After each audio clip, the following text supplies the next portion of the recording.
کہ جو اپنے سینے میں اس دولت کو سمیٹ کر لے کر جائے گا نا، یعنی جب اللہ تعالیٰ سے ملے تو حالت ایمان میں ملے تو پھر اللہ تعالیٰ کی اس صفت کا وہ فائدہ اٹھائے گا، یا اللہ تعالیٰ اپنی اس صفت کے ذریعے بندے کو معاف فرما دیں گے۔ جتنا بڑا گناہ چاہے اللہ تعالیٰ معاف فرما دے، اور جتنی بڑی سزا چاہے اللہ تعالیٰ دے دے۔ رائی کے برابر بھی کوئی بھلائی یا کوئی برائی ہے تو اس کو نکال کر سامنے لایا جائے گا۔ آگے آئیے، وَلَهُ مَا سَكَنَ فِي اللَّيْلِ وَالنَّهَارِ، اور اللہ ہی کا ہے جو کچھ آرام پکڑتا ہے رات اور دن میں، وَهُوَ السَّمِيعُ الْعَلِيمُ، وہی سب کچھ سننے والا اور جاننے والا ہے۔ قُلْ أَغَيْرَ اللَّهِ أَتَّخِذُ وَلِيًّا فَاطِرِ السَّمَاوَاتِ وَالْأَرْضِ، تو کہہ دے کیا میں بناؤں کسی اور کو اپنا مددگار، اس کے سوا جو بنانے والا ہے آسمان اور زمین، وَهُوَ يُطْعِمُ وَلَا يُطْعَمُ، اور وہ سب کو کھلاتا ہے اور اس کو کوئی نہیں کھلاتا۔ قل کہہ دے انی امرت، مجھ کو تو حکم ہوا ہے، ان اکون اول من اسلم، کہ میں سب سے پہلے حکم مانوں، ولا تکونن من المشرکین، اور تو نہ ہرگز ہو شرک کرنے والوں میں سے۔ وَلَهُ مَا سَكَنَ فِي اللَّيْلِ وَالنَّهَارِ، یعنی سکون سے مراد یہاں استقرار ہے، یعنی جو چیز اس دنیا میں رات اور دن جس پر گزرتا ہے یا دن اور رات میں وہ موجود ہے، وہ سب اللہ ہی کی ملکیت ہے۔ اور پھر جو کچھ اس دنیا میں سکون پکڑتا ہے یا جو کچھ اس دنیا میں ٹھہرا ہوا ہے وہ سب اللہ ہی کی ملکیت ہے۔ تو پھر اس کو چھوڑ کر، ایسے کو چھوڑ کر، یعنی زمین میں جو بھی کچھ چیزیں، زمین اور آسمان کے بیچ جو بھی کچھ جہان آباد ہیں، جو کچھ چیزیں ہیں وہ سب اللہ ہی کے وسیع علم میں ہیں، پھر اس کو چھوڑ کر میں کسی ایسے کو اپنا کس طرح مددگار بنا لوں جو اللہ کے علاوہ ہو؟ وہ سب کو کھلاتا ہے، ہر ایک کی روزی روٹی اس دنیا میں، جتنے چرند پرند حشرات، پتھر کے اندر جو کیڑے ہیں وہ بھی، سب کو اللہ تعالیٰ روٹی روزی دیتا ہے۔ اور تمام جو جانور ہیں، تمام جو بڑی بڑی چیزیں ہیں جو حیت میں انسان سے ذرا بڑے ہیں، ان کو بھی انسان کے تابع اللہ تعالیٰ ہی نے کیا ہے۔ تو اللہ تعالیٰ کے علاوہ کس کو اپنا مددگار بنائے انسان؟ اشرف المخلوقات انسان کو بنا کے ساری دنیا کی چیزیں اس کے لیے مسخر کر دی گئیں۔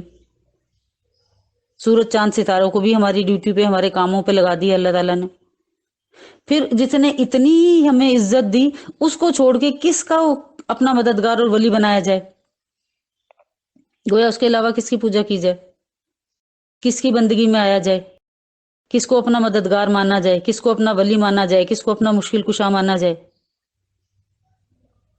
اتنی سب نشانیاں ہو جانے کے باوجود بھی، اتنی سب نشانیاں سمجھ آ جانے کے باوجود بھی، اگر کوئی اللہ کے علاوہ کسی پیر فقیر یا کسی پاور والے کو یا کسی دنیاوی حساب سے کسی تعویذ گنڈے کو اپنا جو ہے نا وہ ولی اور مددگار سمجھے تو یہ کھلا شرک ہے۔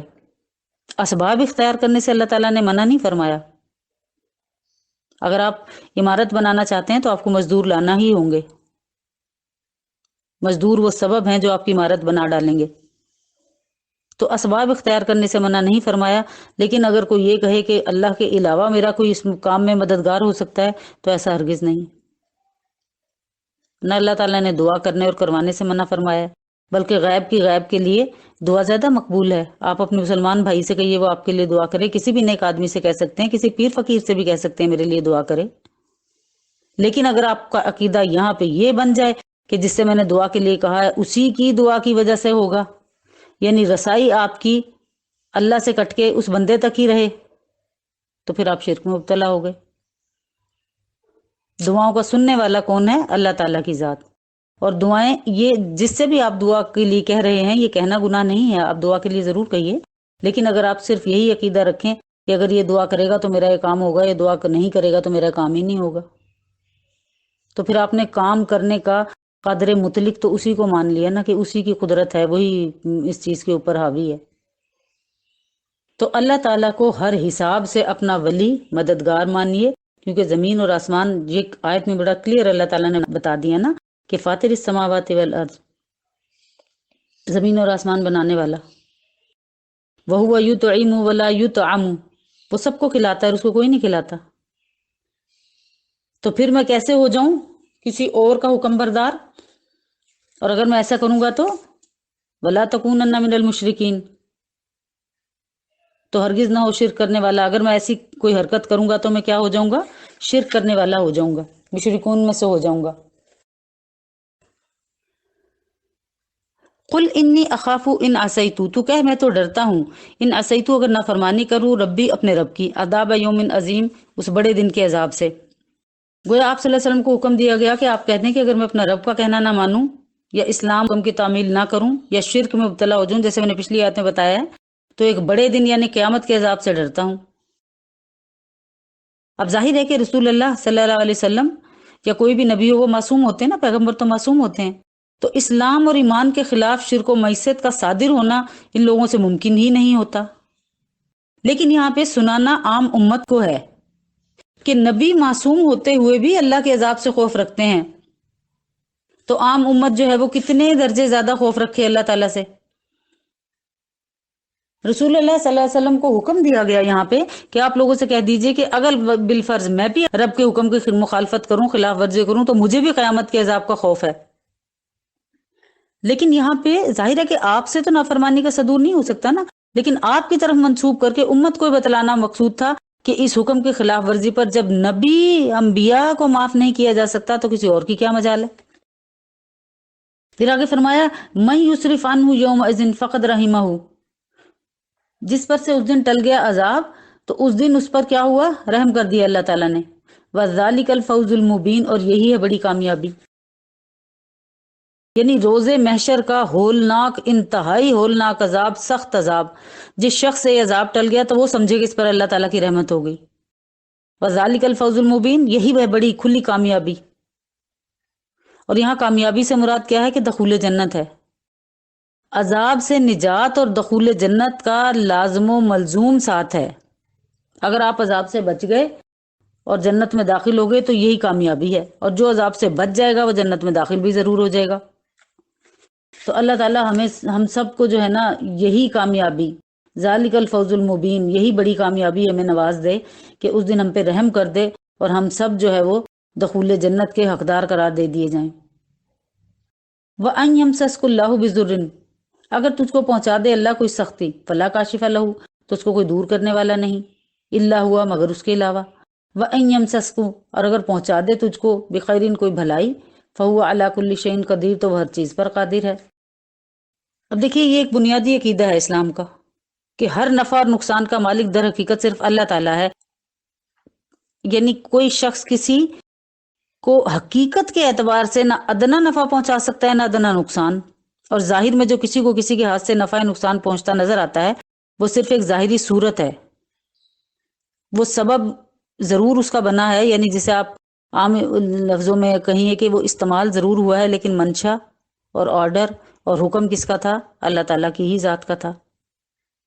اب دیکھیے اس عقیدہ اسلام میں نا ایک انقلابی عقیدہ بھی پوشیدہ ہے، اور اس انقلابی عقیدے کی وجہ سے مسلمانوں کو ساری مخلوق سے بے نیاز اور صرف خالق کا نیاز مند بن کر جینا وہ سکھاتا ہے اللہ تعالیٰ، کہ کسی کہ کوئی پہنچائے سے نہ کوئی مصیبت پہنچ سکتی ہے، اور نہ کوئی مصیبت اگر اللہ پہنچانا چاہے تو وہ کوئی اس کو دور کر سکتا ہے۔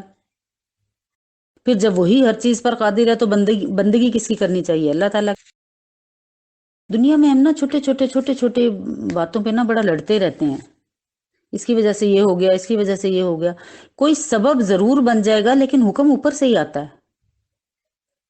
اس حکم تک اگر آپ کی رسائی ہو جائے نا، کہ آپ کی سوچ کی رسائی وہاں تک ہو جائے کہ حکم تو اللہ تعالیٰ ہی کا تھا، سبب بھلے یہ شخص بن گیا، تو ہم آپس میں لڑنا جھگڑنا چھوڑ دیں۔ قرآن مجید میں جا بجا اللہ تعالیٰ نے مختلف عنوانات کے ساتھ یہی عقیدہ بیان فرمایا ہے۔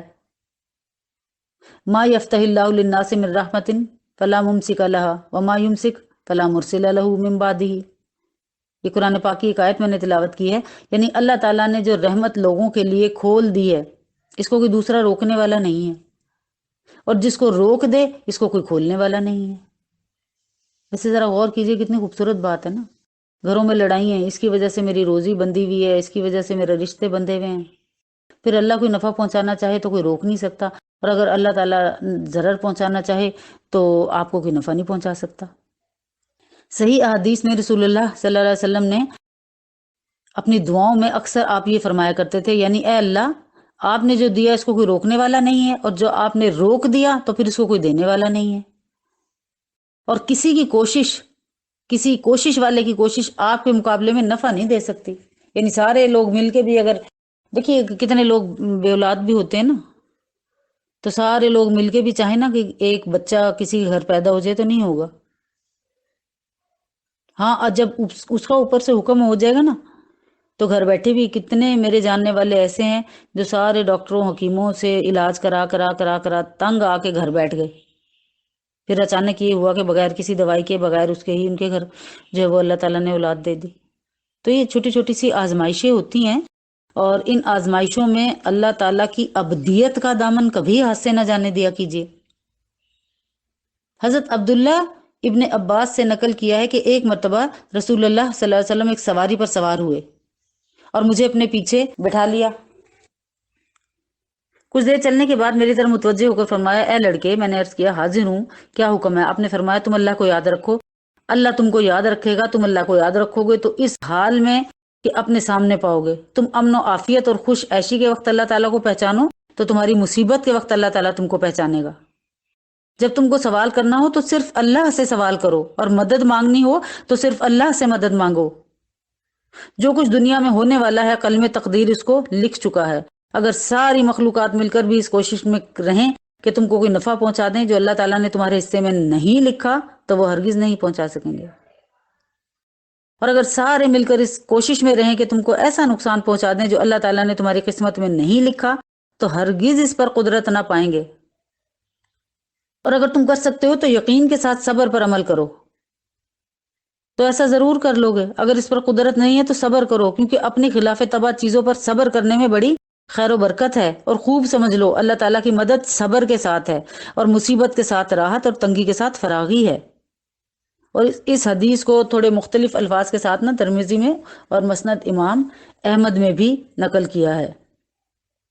اب آپ دیکھیے کہ قرآن کریم کے اس واضح اعلان اور رسول اللہ صلی اللہ علیہ وسلم کی عمر بھر کی جو تعلیمات تھیں صبر کے لیے اور اللہ پہ یقین، اور یہی کہ اگر وہ چاہے تو بھلائی ملے اور وہ چاہے تو بھلائی نہ ملے، پھر بھی جو امت ہے وہ ساری ہر معاملے میں بھٹکی ہوئی نظر آتی ہے. دیکھیے مصیبت کے وقت سارے خدائی اختیارات جو ہے نا وہ ہم نے مخلوقات کو بانٹ دی ہیں. کبھی کسی کے در پہ ہم کھڑے ہوتے ہیں، کسی پیر فقیر کے در پہ کھڑے ہوتے ہیں، کبھی کسی باب تعویذ گنڈے والے کے در پہ کھڑے ہوتے ہیں.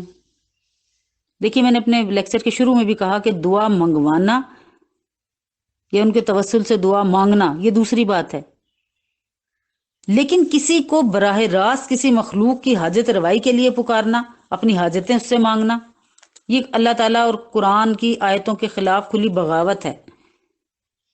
اللہ تعالیٰ مجھے اور آپ کو ہمیشہ صراط مستقیم پہ قائم رکھے کہ ہم ان چیزوں سے ہمیشہ ہمیشہ باز رہیں.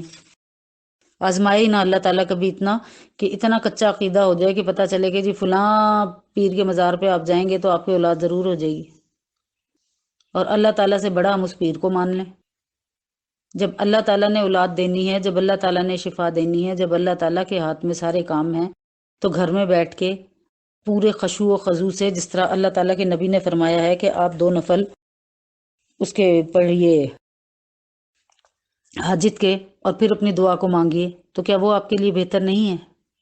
بجائے اس کے کہ آپ بے پردہ ہو کے یا بہت باپردہ ہو کے بھی اتنے ہجوم میں جائیں، قبروں کی زیارتوں کے لیے جائیں، تو یہ ایک مشکل کام نہیں ہے. ہاں آپ دعا کے لیے کسی سے بھی کہہ سکتے ہیں، دعا کے لیے کہنا سنت ہے. جتنے ارد گرد کے آپ کے لوگ ہیں، آپ اپنے سب بہن بھائیوں کو، رشتہ داروں کو، گھر میں کوئی بزرگ ہے، وہ بہت کوئی عبادت گزار آپ کو نظر آتا ہے، کوئی تایا، کوئی چاچا، کوئی بابا، کوئی دادا گھر کا، آپ اسے کہہ کے اپنی دعا منگوا سکتے ہیں کہ آپ ہمارے حق میں دعا کیجیے گا، کیونکہ غائب کی دعا غائب کے حق میں زیادہ مؤثر ہے. لیکن اس کھلی گمراہی میں نہ پڑیے کہ کسی کو اپنا مولا سمجھ لیں کہ وہی آپ کو اس جو ہے وہ نعمت سے فیضیاب کروا دے گا. دنیا کی کوئی بھی بات ہو، اولاد کا نہ ہونا ہی نہیں ہے. ہمارے ہاں تو رشتوں کے لیے بھی بندش کا لفظ بولا جاتا ہے، نوکری کے لیے بھی بندش کا لفظ بولا جاتا ہے. تو ان چکروں سے چھوٹ کے، ان چکروں سے آزاد ہو کے قرآن کے ساتھ جڑیے. اللہ تعالیٰ ہر مشکل کا حل اس میں خود بخود آپ کو بتاتا رہے گا. آگے چلیے. وَهُوَ الْقَاهِرُ فَوْقَ عِبَادِهِ وَهُوَ الْحَكِيمُ الْخَبِيرُ. اسی کا زور ہے اپنے بندوں پر اور وہی بڑی حکمت کی خبریں رکھنے والا ہے. یعنی اللہ تعالیٰ ہی اپنے سب بندوں پر غالب اور قادر ہے، اور سب اس کے ماتحت ہیں. اور اس کی قدرت کے محتاج ہیں. یہی وجہ ہے کہ دنیا کا کوئی بڑے سے بڑا انسان خواہ اللہ کا رسول ہو، کتنا بھی مقرب ہو، دنیا کا بڑے سے بڑا جو بادشاہ ہو اور کتنا بھی وسائل والا ہو، وہ اپنے ہر ارادے میں کامیاب نہیں ہوا کرتا اور اس کی ہر مراد پوری بھی نہیں ہوتی. دیکھیے یہ تو ہمارے مشاہدے میں ہے ہی نا کہ دنیا کا بہت با اختیار انسان بھی اپنے ہر ارادے میں کبھی کامیاب نہیں ہوتا. اپنے ارادوں کے ٹوٹنے سے ہی اللہ تعالیٰ کو پہچانیے کہ سارے وسائل ایک چیز کے لیے آپ جمع کر لیتے ہیں اور پھر اس چیز کو حاصل نہیں کر پاتے. آپ کتنے بھی امیر ہیں، کتنے بھی آپ کے وسائل ہیں، یہاں تک کہ لوگ اتنا یہ جو مہنگا ٹیسٹ ٹیوب بیبی کا جو چلا ہوا ہے ایک طریقہ کار، تو اس پہ کتنا پیسہ خرچ ہوتا ہے. میں نے ایک دفعہ ایک آرٹیکل میں پڑھا تھا کہ وہ جو اس عمل کے دوران وہ جو ڈاکٹر ہاتھ دھوتے ہیں نا، وہ ہاتھ دھونے کا پانی تک باہر سے آتا ہے، یعنی اتنا ایکسپینسو یہ ہے. اس کے باوجود جس کی قسمت میں اولاد ہے ٹیسٹ ٹیوب بیبی سے بھی اس کو اولاد ہوتی ہے، ہر ایک کو اولاد نہیں ہو جاتی. ارادہ تو پھر اللہ ہی کا چلتا ہے نا. آپ نے اپنے سارے سامان مہیا ضرور کر دیے، لیکن ہر شخص، ہر با اختیار انسان، با اختیار اختیارات کے حساب سے بھی، با اختیار پیسوں کے حساب سے بھی، کہ ہر چیز کو وہ اپنے لیے لا حاضر کرے، لیکن اس کے باوجود بھی حکم تو فائنلی اللہ ہی کا چلتا ہے. پھر وہ حکیم ہے، یعنی اللہ تعالیٰ کے تمام افعال عین حکمت پر مشتمل ہیں، ہر چیز کو جاننے والا بھی ہے. تمام صفات وہ کمال علم اور قدرت میں منحصر ہوں، یہ ساری کی ساری کس میں یکتا ہیں؟ اللہ تعالیٰ کی ذات میں.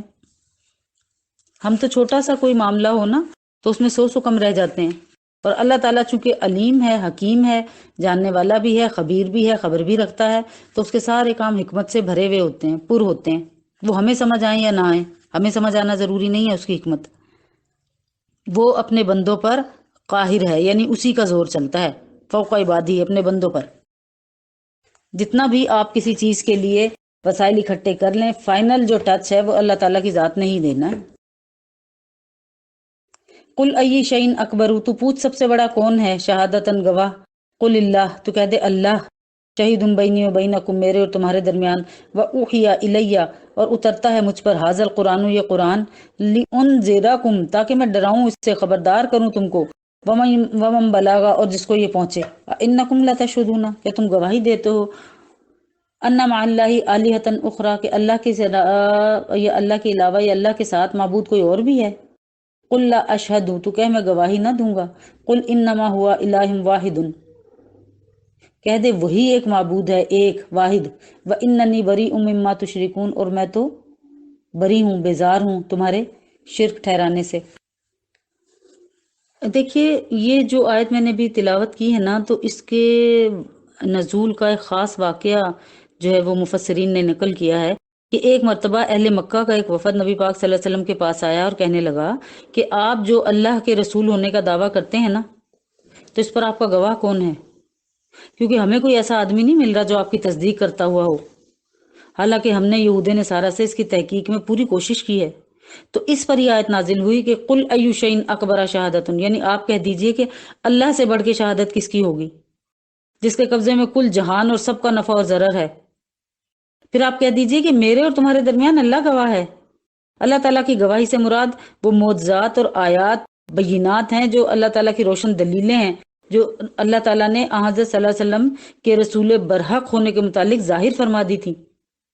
اسی لیے اس کے بعد اہل مکہ کو خطاب کر کے ارشاد فرمایا، انکم لتشہدون ان مع اللہ الہۃ اخری، کہ اللہ تعالیٰ کی اس گواہی کے بعد بھی تم اس کے خلاف اس کی گواہی دیتے ہو کہ اللہ تعالیٰ کے ساتھ دوسرے معبود بھی ہیں. اور اگر ایسا تم سمجھتے ہو تو اپنے انجام کو تم سمجھو. یعنی نبی کہہ رہا ہے کہ میں تو ایسی گواہی نہیں دے سکتا کہ اللہ کے علاوہ کوئی اور بھی معبود ہے.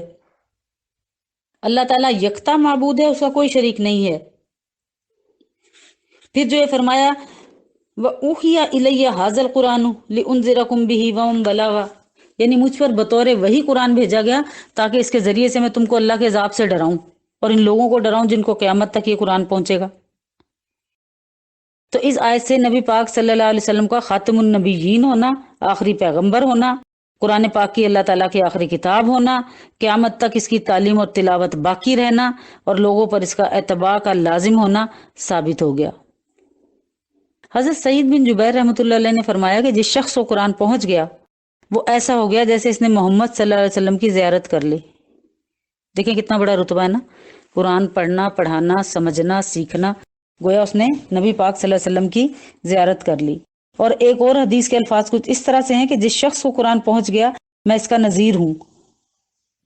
اسی لیے رسول اللہ صلی اللہ علیہ وسلم نے فرمایا، یعنی صحابہ کو تاکید فرمائی کہ بلغوا انی ولو آیاتن، یعنی میرے احکام اور تعلیمات لوگوں تک پہنچاؤ اگرچہ ایک آیت ہی ہو۔ یہ جو میں آپ کو قرآن پاک پڑھاتی ہوں نا، میں صرف اسی آیت کے اسی حدیث کو پورا کرنے کے لیے پڑھاتی ہوں، ورنہ میں کوئی بہت بڑا مولوی، قاری، مفتی ایسا نہیں ہے کچھ بھی کہ جو مجھے سمجھ آیا میں آپ تک پہنچا دوں۔ تو جتنا آپ کو پتہ لگ جائے، جس حکم کا آپ کو کلیتاً پتہ لگ جائے، اس حکم کے سب دائیں بائیں کے جو انفارمیشن ہے وہ آپ کے پاس ہوں، تو اس کو ضرور کسی دوسرے تک پہنچا دیا کریں۔ پھر کوئی مانے نہ مانے اس سے آپ بری ذمہ ہیں۔ پھر حضرت عبداللہ بن مسعود سے ایک روایت ہے کہ رسول اللہ صلی اللہ علیہ وسلم نے فرمایا، اللہ تعالیٰ اس شخص کو تر و تازہ اور صحت مند رکھے جس نے میرا کوئی مقالہ سنا، پھر اس کو یاد رکھا، پھر اس کو امت تک پہنچا دیا۔ کیونکہ بسا اوقات کیا ہوتا ہے کہ ایک آدمی خود کسی کلام کے مفہوم کو اتنا نہیں سمجھ پاتا جتنا بعد میں آنے والا سمجھتا ہے جس کو یہ کلام اس نے پہنچایا۔ گویا آپ کا اس پہ عمل، آپ کا اس کے اوپر اتنا جو ہے وہ سمجھ کا اختیار نہ ہو سکتا ہے جو سننے والا ہے اس کی سمجھ زیادہ ہو، اس کا عمل بھی زیادہ ہو۔ تو جو کچھ سنا اس کو ہر صورت دوسروں تک پہنچا دیجئے۔ یہی اللہ تعالیٰ کا جو ہے وہ اس قرآن پاک کی اس آیت کی ڈیمانڈ بھی ہے اللہ تعالیٰ کی۔ نبی پاک صلی اللہ علیہ وسلم نے اپنی احادیث کے ذریعے ہمیں بتا بھی دیا کہ جو کوئی ایک آیت بھی دوسرے تک پہنچائے تو میں اس کا نذیر ہوں۔ آگے چلیے، الذین آتیناہم الکتاب، وہ جن کو دی ہے ہم نے کتاب، یعرفونہ، اس کو پہچانتے ہیں، کما یعرفون ابناہم، جیسے پہچانتے ہیں اپنے بیٹوں کو۔ الذین خسروا، وہ جو نقصان میں ڈال چکے، انفسہم، اپنی جانوں کو، فہم لا یؤمنون، تو وہ ایمان نہیں لاتے۔ ومن اظلم ممن افتری علی اللہ کذبا، اور اس سے زیادہ ظالم کون ہے جو بہتان باندھے اللہ پر، او کذب بآیاتہ، یا جھٹلا دے اس کی آیتوں کو۔ انہ لا یفلح الظالمون، بے شک فلاح نہیں پاتے ظالم لوگ، یا بھلائی نصیب نہیں ہوتی ظالم لوگوں کو۔ اب دیکھیے آیت کے اس حصے میں وہ جو انہوں نے کہا تھا نا کہ ہمیں تو کوئی آپ کے وہ فیور میں کوئی نہیں ملتا گواہ کہ آپ اللہ کے نبی ہیں، تو کوئی گواہی لے کر آؤ، تو جہاں اللہ نے فرمایا تھا کہ اللہ سے زیادہ گواہ سچی گواہی کس کی ہے۔ تو یہ جو اس آیت میں اللہ تعالیٰ نے ان کے اس قول کی تردید کی ہے کہ ہم نے یہود و نصارہ سے سب تحقیق کر لی ہے، کوئی بھی آپ کی سچائی اور نبوت کی گواہی نہیں دیتا، تو اس کے متعلق ارشاد فرمایا ہے کہ یہود و نصارہ تو محمد صلی اللہ علیہ وسلم کو ایسا پہچانتے ہیں جیسے اپنی اولاد کو پہچانتے ہیں۔ وجہ یہ ہے کہ تورات اور انجیل میں رسول اللہ صلی اللہ علیہ وسلم کا پورا حلیہ شریف، آپ کے وطن اصلی، پھر وطن ہجرت کا ذکر ہے، پھر آپ کے عادات اور اخلاق، آپ کے کارناموں کا ایسا تفصیلی ذکر ہے کہ اس کے بعد کسی شک و شبہ کی گنجائش ہی نہیں رہتی۔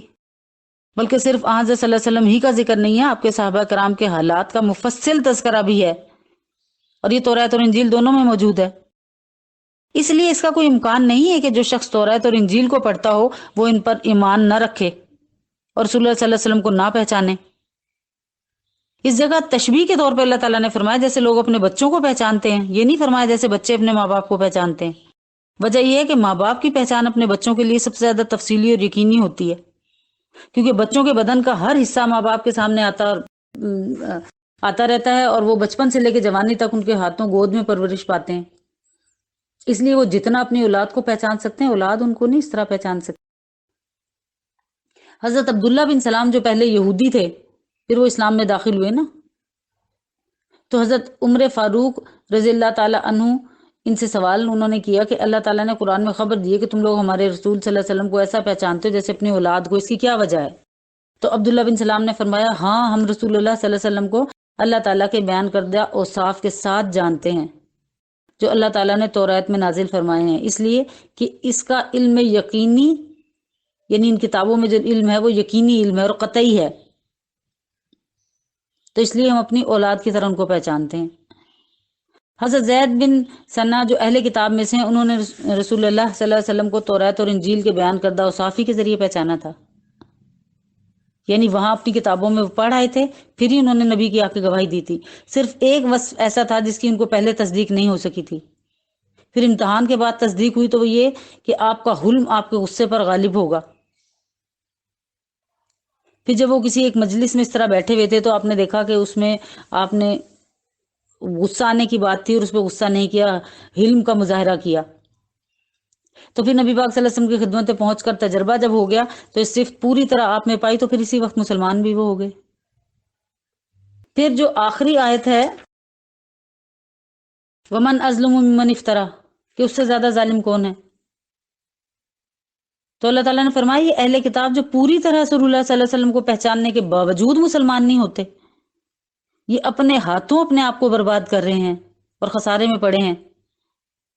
کس لیے خسارے میں پڑے ہیں؟ الذین خسروا انفسهم فهم لا یؤمنون، کہ یہ انہوں نے اپنے جانوں کو خود خسارے میں ڈالا ہے۔ کس طرح خسارے میں ڈالا ہے؟ کہ ایمان نہیں لے کر آئے۔ اللہ تعالیٰ مجھے اور آپ کو اس دنیا سے رخصت ہوتے وقت ایمان کی دولت کو اپنے ساتھ لے جانے کی توفیق عطا فرمائے، تا دم مرگ ایمان کی دولت ہمارے ساتھ رہے۔ آمین۔ وآخر الدعوانا ان الحمد للہ رب العالمین۔